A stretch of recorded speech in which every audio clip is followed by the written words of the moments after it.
కోల్కతాలో trainee doctor అత్యాచార ఘటన దేశంలో మహిళల భద్రతపై మరోసారి చర్చను లేవనెత్తింది. 2012లో దేశంలో సంచలనం సృష్టించిన నిర్భయ ఘటన అనంతరం లైంగిక దాడులకు వ్యతిరేకంగా కఠిన చట్టాలు, నిబంధనలు తీసుకొచ్చినా ఈ కీచక పర్వానికి మాత్రం అడ్డుకట్ట పడటం లేదు. దేశంలో ప్రతి గంటకు సగటున 4 మహిళలు అఘాయిత్యాలకు బలవుతున్నారు.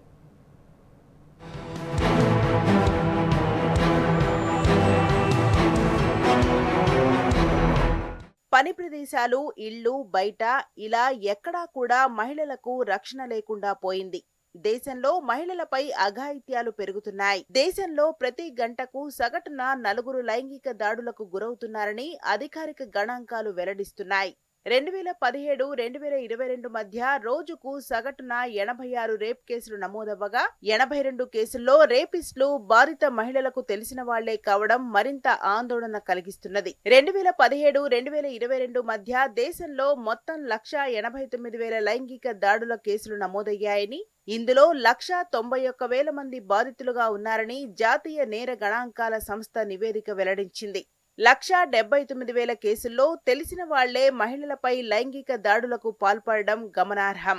దేశంలో భారీ సంఖ్యలో మహిళలపై లైంగిక దాడులు చోటు చేసుకుంటుంటే నిందితులకు శిక్ష పడుతున్న కేసులు చాలా తక్కువగా ఉంటున్నాయి. 2014, 2022 మధ్య శిక్ష రేటు 27 నుంచి 28% మధ్యనే ఉన్నదని ఎన్సీఆర్బీ గణాంకాలు పేర్కొన్నాయి.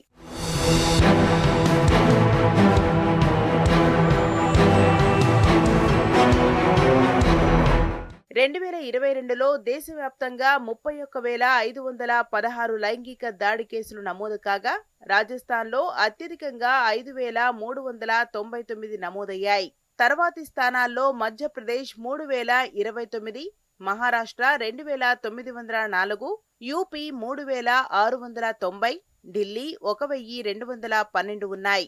ప్రతి 1,00,000 జనాభాకు చూస్తే ఉత్తరాఖండ్లో అత్యధికంగా లైంగిక దాడులు 15 ఉన్నాయి.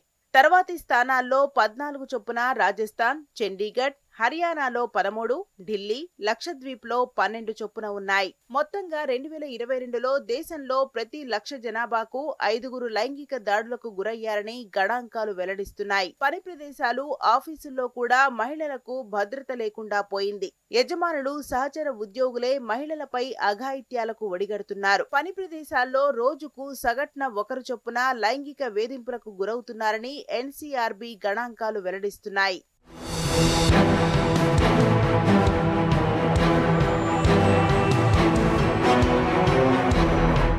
2012లో ఢిల్లీ సామూహిక లైంగిక దాడి, హత్య ఘటన తర్వాత కేంద్రం నిర్భయ ఫండ్ను ఏర్పాటు చేసింది.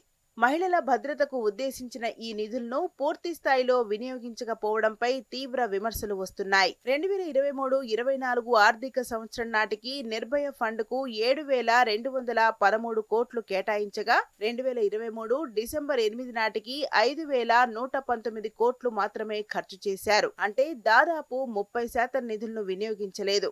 ఖర్చు చేసిన నిధుల్లో కూడా 1,435 కోట్లు అహ్మదాబాద్, బెంగళూరు, చెన్నై, ఢిల్లీ వంటి 8 పెద్ద నగరాల్లోనే వినియోగించినట్టు కేంద్ర మహిళా శిశు సంక్షేమ శాఖ గణాంకాలు స్పష్టం చేశాయి.